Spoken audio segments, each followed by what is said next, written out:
이번에 질문은 만곡된 근관에서 어떻게 페이턴시를 얻을 수 있을까? 이 질문이 약간 좀 뉘앙스가 좀 이상하더라고요.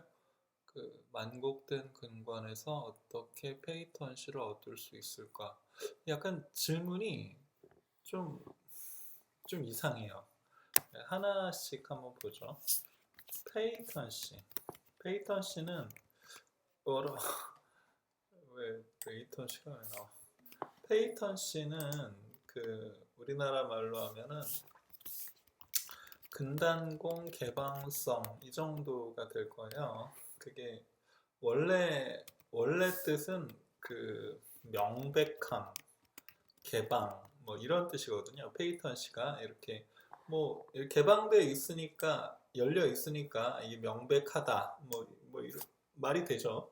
그래서 근단공 개방성이라고 그러는데 근단공 개방성. 그럼 근단공이 언제 폐쇄가 되냐 이거죠? 근단공이 폐쇄가 되는 경우가 있나? 뭐 좀 이상하죠.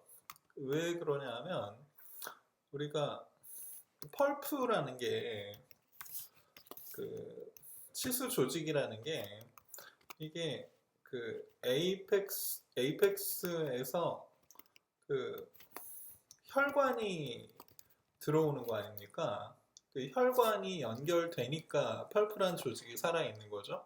그래서 블러드 서플라이가 되니까 펄프가 생활력을 유지하는 거고 혈관이 공급이 된다는 얘기는 근단공이 원래 개방되어 있다는 뜻이죠. 원래부터 개방되어 있어요. 그러니까 페이턴시는 원래 있는 거죠. 원래 있는 거를 어떻게 얻을 수가 있어요? 원래 있는 걸 어떻게 획득하지? 그러니까 질문을 좀 바꿔야 되겠죠? 페이턴시를 유지할 수 있을까? 뭐, 요 정도가 그 적절한 질문이 될 것 같아요. 그래서 페이턴시. 그래서 페이턴시는 어, 또 레이턴시가 되네. 네, 페이턴시는 이건 원래 있는 거다. 원래 당연히 원래부터 존재하는 거죠. 그래서 그런데 우리가 페이턴시라고 하면 그 가는 파일을 어, 뭐 가는 파일이 에이펙스까지 그러니까 에이펙스를 넘어서 왔다 갔다 하는 거를 그 페이턴시라고 생각을 하죠. 그러니까 어, 해부학적인 페이턴시와 원래 해부학적인 페이턴시는 원래 있는 거고 기구를 통한 페이턴시 확인 이거는 이제 이거는 다른 거죠. 가는 파일이 그 에이펙스를 넘어서 그 왔다 갔다 하는 이런 그 기구를 통한 페이턴시 확인과 해부학적 페이턴시는 다른 거예요. 이게 그 기구를 통한 페이턴시와 해부학적인 페이턴시를 헷갈리면 안 돼요. 이게 다르다는 얘기예요. 그래서 그 그래서 이게 왜 중요하냐? 이게 왜 중요하냐? 제가 항상 강조하듯이 그 엔도의 최종 목표는 그 오리지널 원래 오리지널 패스웨이를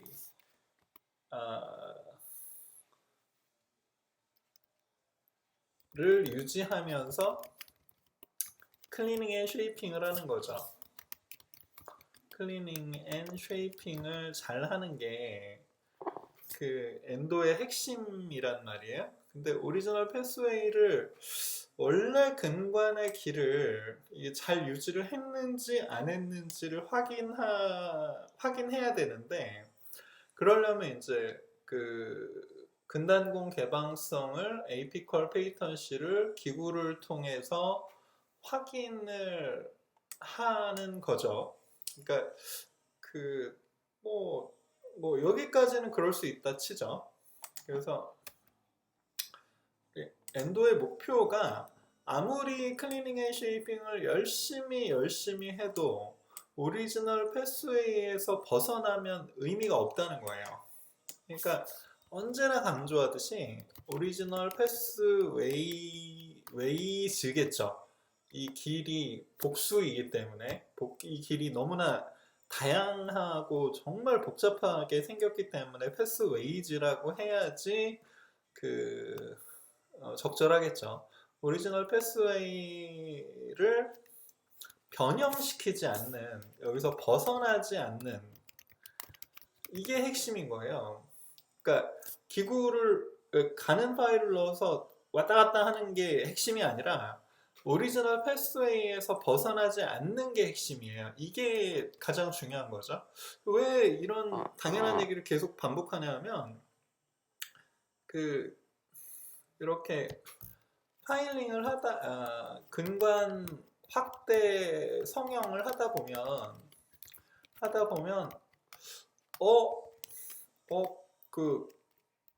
가는 파일이 안 들어가네? 이렇게 되죠. 이 가는 파일이 안 들어가네? 이렇게 되면 사람이 어떻게 되냐면 다시 넣어봐야지 이렇게 되는 거예요. 다시 넣어봐야지 해서 막 기구 10번 파일, 8번 파일을 끝에를 꺾어서 막 이렇게 쑤셔 보는 거죠. 그래서 아주 랜덤하게 막 찔러 보는 거죠. 찔러 보는 거예요. 그래서 막 하다가 들어가면 그게 이제 그 페이턴시를 다시 찾았다. 페이턴시를 다시 찾았다. 이렇게 생각하는 거죠. 만세. 이렇게 생각을 하는 거예요. 근데 그렇게 나간 그 방향이 그 패스웨이가 원래 패스웨이인지 아니면 새로 만든 패스웨이인지 모르는 거죠. 그러니까 그래서 이게 좀 새로 만들면 안 되죠. 지금 기존에 있던 근관도 참 클리닝 앤 쉐이핑 하기에 버거운데 새로 만들면 어떡해. 새로 만들면 안 되는데 우리가 새로 만드는 경우가 꽤 있어요.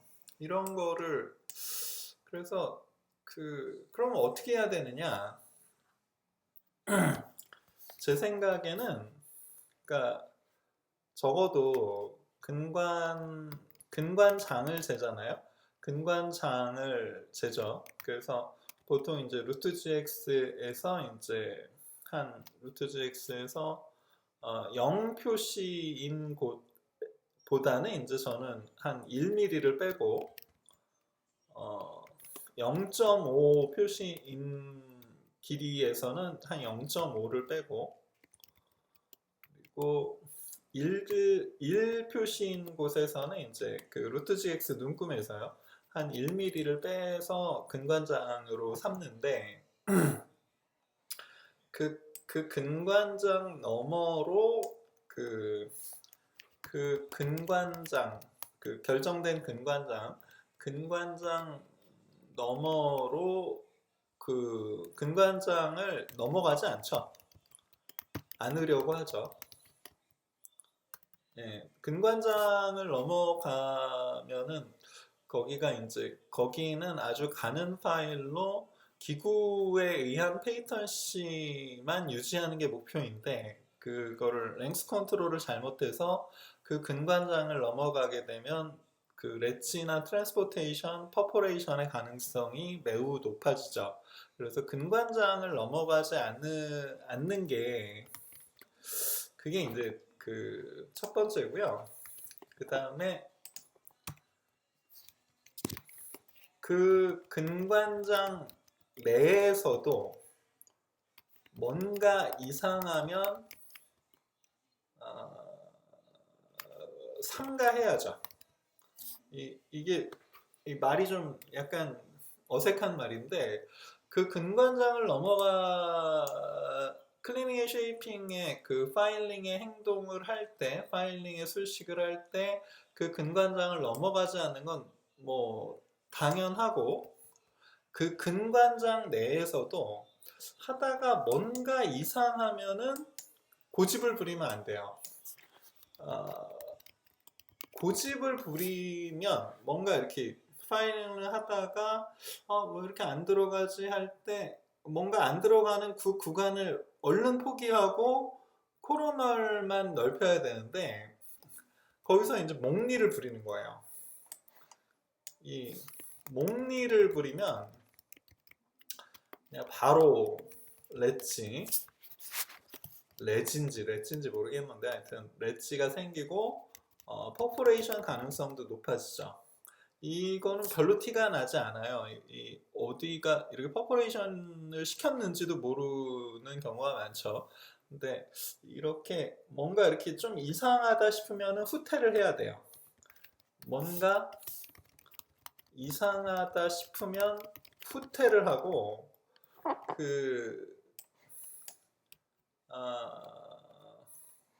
후퇴를 하고 사실은 그 클리닝 앤 쉐이핑의 핵심은 뭐냐면 쉐이핑의 핵심은 자신 있는 구간에서만 기구 조작을 하는 거예요. 자신 있는 구간에서만. 그러니까 그 뭔가 이상하면 도망을 가고 자신 있는 구간에서만 기구 조작을 해야 돼요. 그러니까 사실은 그 캐널 프리퍼레이션, 캐널 쉐이핑보다는 코로널 플레어링의 연속이라고 봐야죠. 코로널 플레어링의 연속. 이 말이 좀 약간 이상하게 들릴 수 있는데 캐널 프리퍼레이션, 캐널 쉐이핑 이 말을 다시 한번 보세요.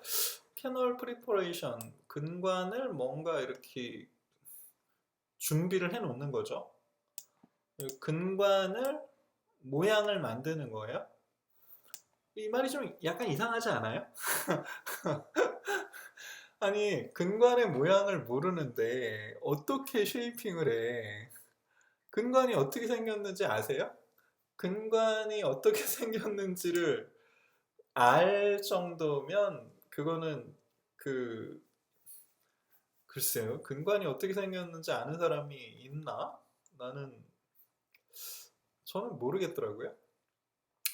예를 들어 크라운 프리퍼레이션, 크라운은 보이죠. 크라운은 보여서 그 3차원적 입체 정보를 그래도 어느 정도 그 머릿속에서 재구성할 수 있어요. 근데 캐널 프리퍼레이션, 근관이 어떻게 생겼는지 모르는데 어디로 근관이 그 에이펙스에서 어디로 휘어져 있는지, 어디로 기구가 페이턴시를 어느 쪽으로 나가서 페이턴시를 확인하는지 모르잖아요.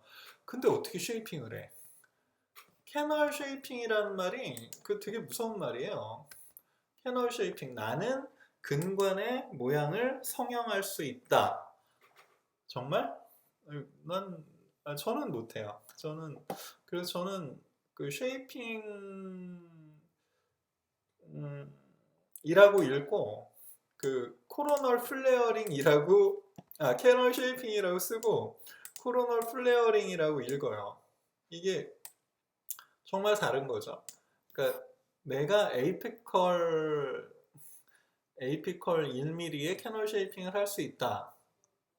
내가 에이피컬 서드에 캐널 쉐이핑을 할 수 있다. 이건 대단한 자신감인 거예요.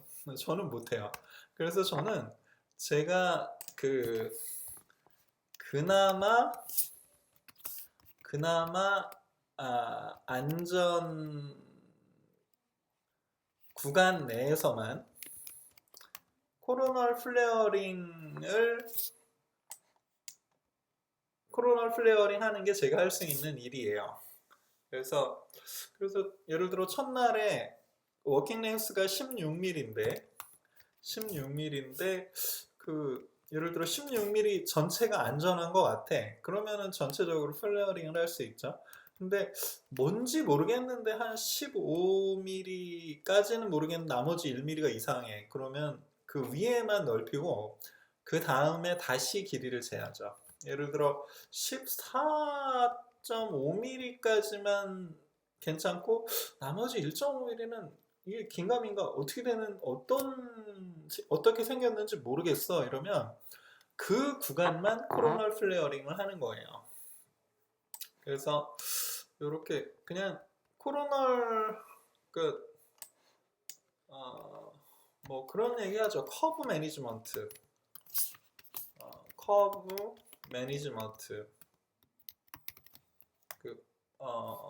만곡근관의 매니지먼트죠. 커브 매니지먼트를 어떻게 하느냐? 이것도 마찬가지예요. 이것도 스트레이트 라인 액세스를 근관 아동 형성에서 스트레이트 라인 액세스를 하고 난 후에는 커브 매니지먼트를 한다고 하는데 저처럼 그냥 일반적인 임상가들은 커브 매니지먼트를 할 수 없어요. 커브가 어떻게 생겼는지 알아야 매니지를 하지. 그래서 코로널 플레어링만 하는 게 아마 대부분의 임상가들이 구현할 수 있는 수준일 거예요. 코로널 플레어링이 결국 캐널 쉐이핑이고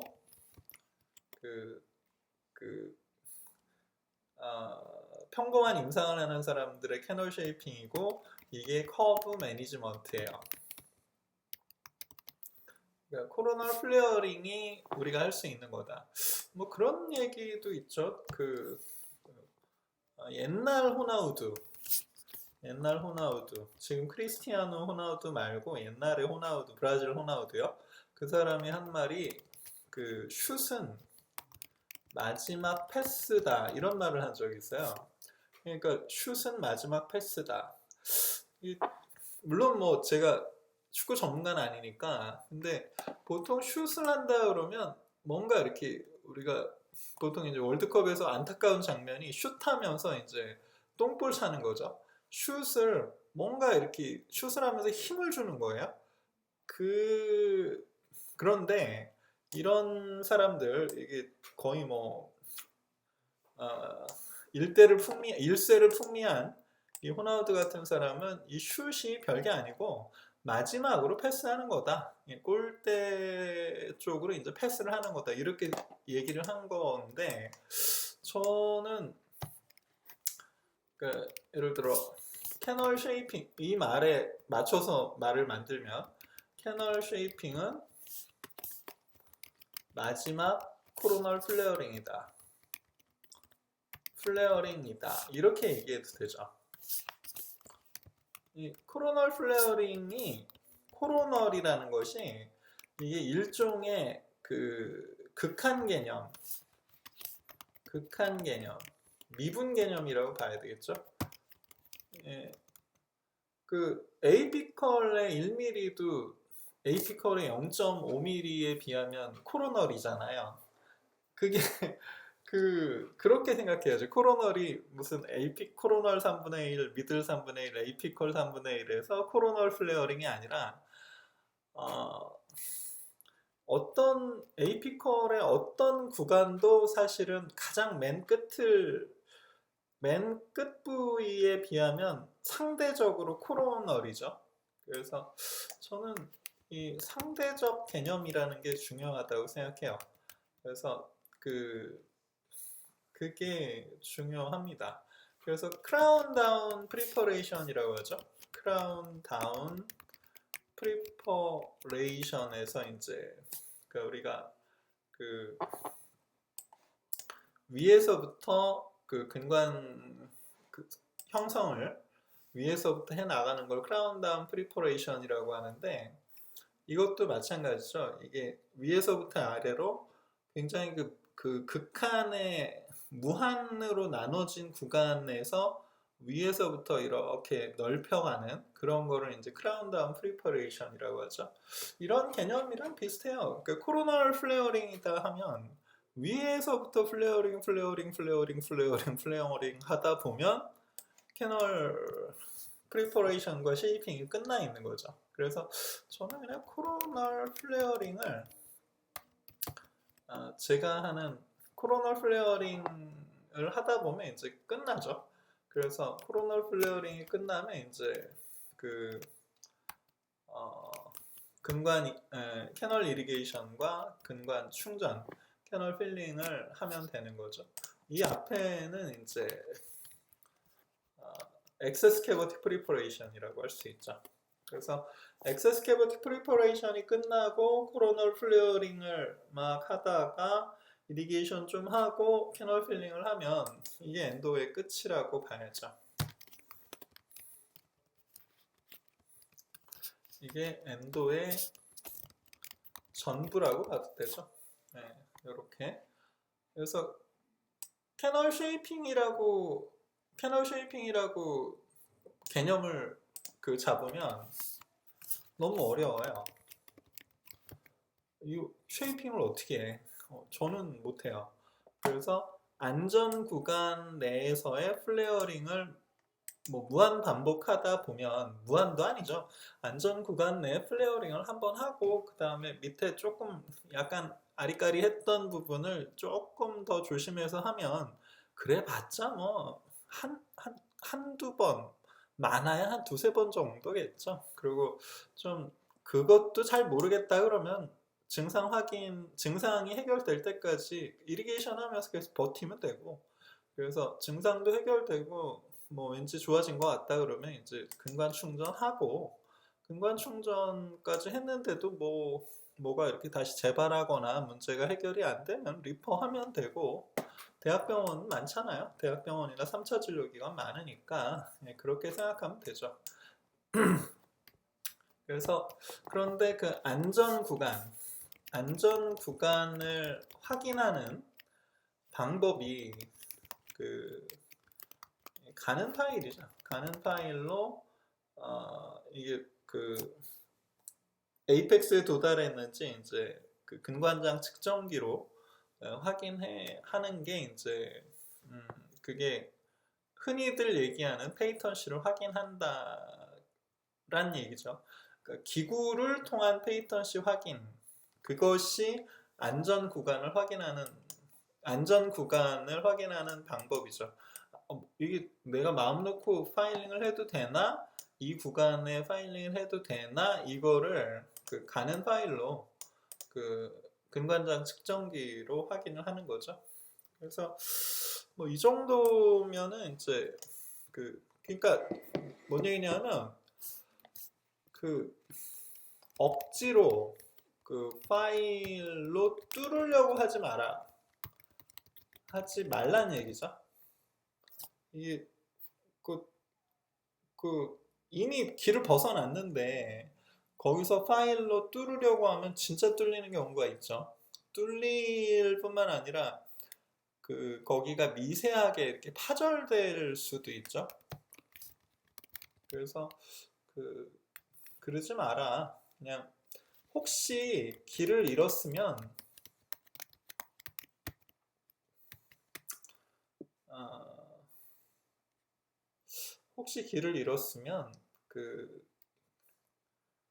무리하지 마세요. 혹시 길을 잃었으면 무리하지 마시고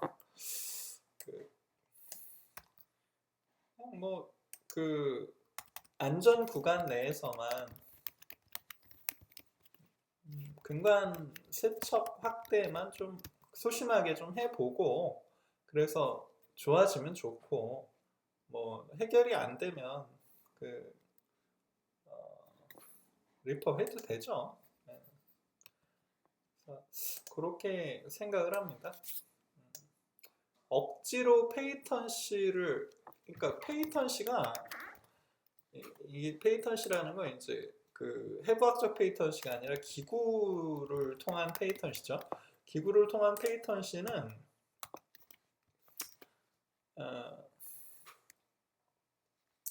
안전 구간을 확인하는 요령에 불과하죠. 그래서 꼭 유지해야 되는 건 아니에요. 유지를 못하는 경우도 있죠.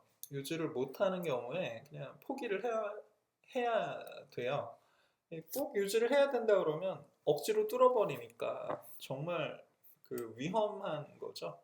그리고 해부학적 페이턴시, 해부학적 페이턴시는 뭐 이건 원래 있는 거죠.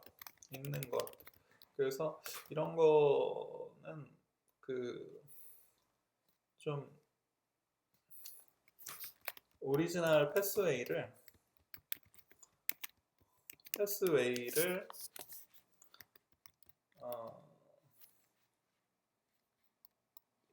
최대한 놔두는 것, 변형을 최소화하는 것, 이것이 기구 조작에서 가장 중요한 부분이죠. 그래서 다시 한번 돌아와서 만곡된 근관에서 어떻게 페이턴시를 유지할 수 있을까? 오리지널 패스웨이에서 어떻게 하면 벗어나지 않을 수 있을까? 이게 어렵죠. 페이턴시를 유지할 수 있을까? 저는 사실 이 오리지널 패스웨이를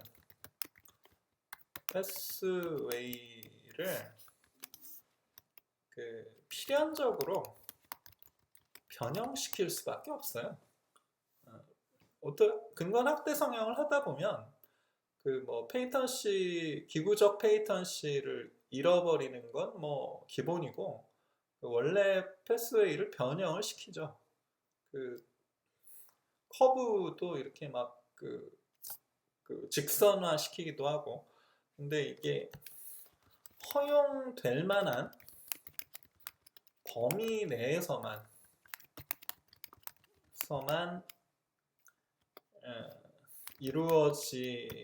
그러니까 허용될 만한 범위 내에서만 하는 것이 목표죠. 술식을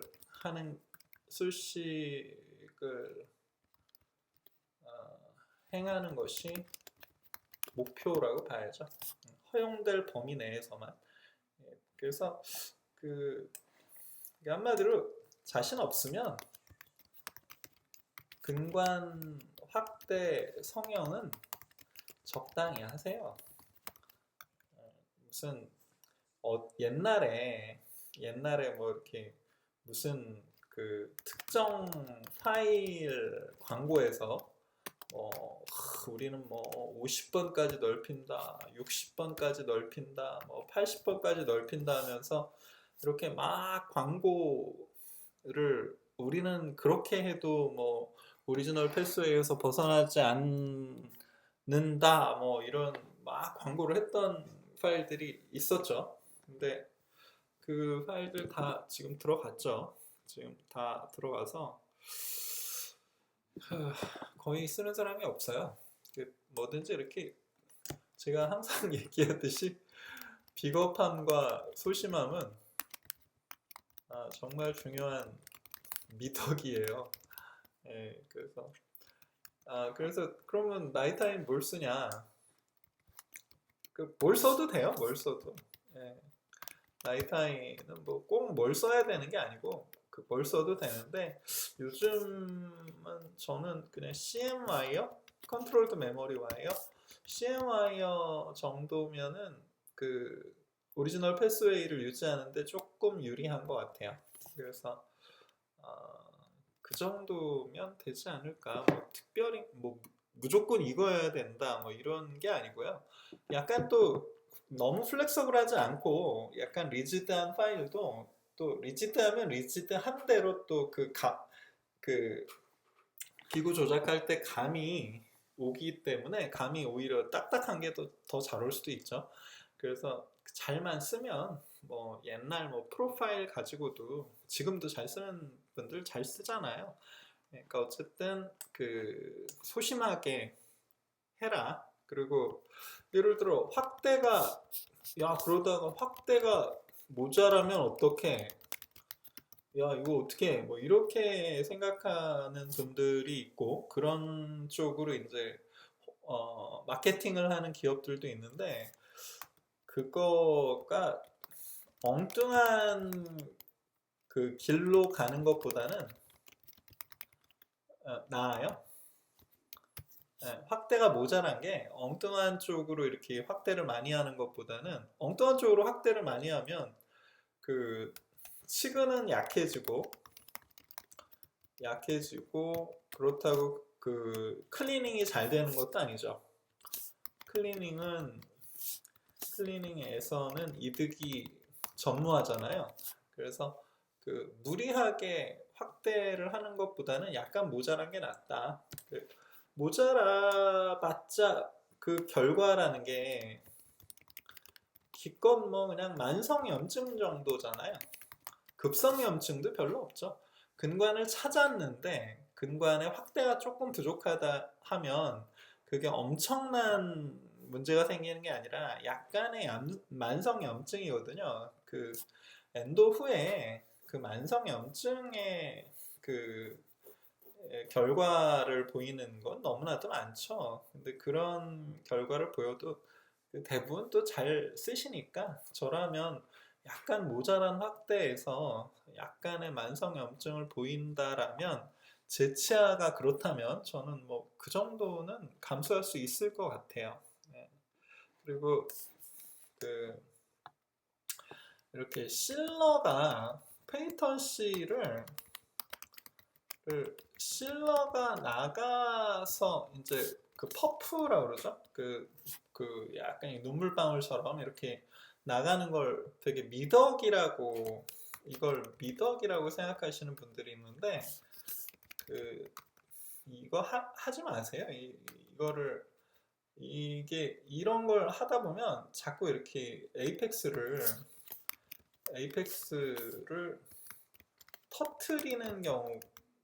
터트리는 그 실수를 할 수 있거든요. 그래서 그 엔도는 그냥 아주 그 평범한 엑스레이, 그러니까 아주 평범하고 무난한 수준의 근관 충전 사진, 이게 좋은 것 같습니다. 예. 그리고 하여튼 요 정도. 그리고 참 그 물리적 뭐 페이턴시를 떠나서 턴시가 그 어느 드물지만 아예 처음부터 확보가 안 되는 근관이 있거든요. 그러니까 처음부터 풀 워킹 랭스가 확보가 안 되는 거죠. 이런 근관도 있어요. 근데 저도 가끔 만나는데 그럴 때 언제나 얘기하듯이 안 되면 코로널 플레어링만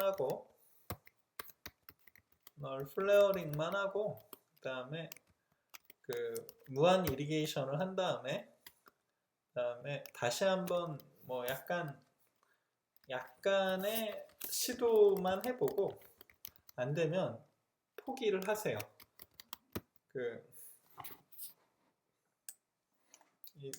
우리는 슈퍼 히어로가 아니잖아요. 히어로가 아니에요. 예. 우리에게는 리퍼가 있잖아요. 지금 이 정도 이런 지루한 강의를 끝까지 들으시는 분들은 그 리퍼 할 자격이 있어요.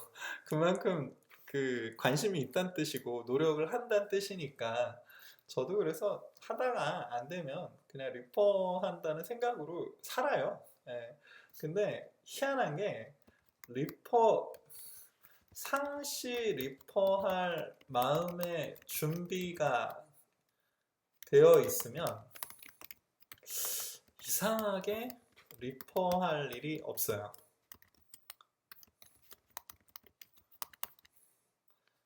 이 참 재밌는 일인데 이상하게 리퍼를 하려고 하면 리퍼 할 일이 별로 없어요. 그래서 이게 뭐 아주 흔한 말로 마음을 비운다 그러잖아요. 그래서 마음을 비우는 게 내가 끝판왕이 끝판왕이 될 필요는 없다는 그 마음이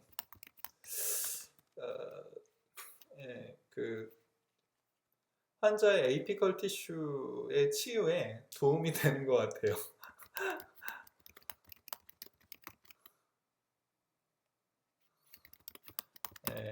오늘은 여기까지 하겠습니다. 언제나 그렇듯이 아무 말 대잔치로 끝나고 정말 책임질 수 없는 말들을 계속 하고 있습니다. 여기까지 하겠습니다.